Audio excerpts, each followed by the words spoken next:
Isang magandang araw sa atin mga idol. Yung mga idol, ang maghahakot na ulit tayo mga idol, ang kahoy mga idol dito sa gubat mga idol.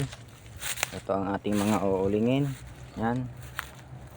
Yung mga idol, yung mga kahoy. Yan.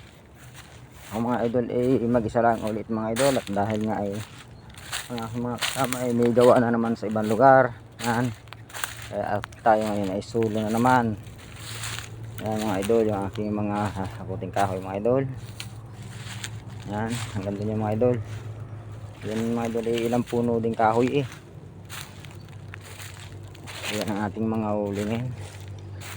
Yan. Oh. Mga nagkalat mga idol. Yan mga idol, yung ating panghakot mga idol. Kargado na ng kahoy. Yan. Napakainit mga idol ngayon.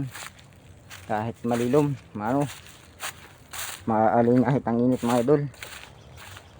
Yan ang ating panghakot.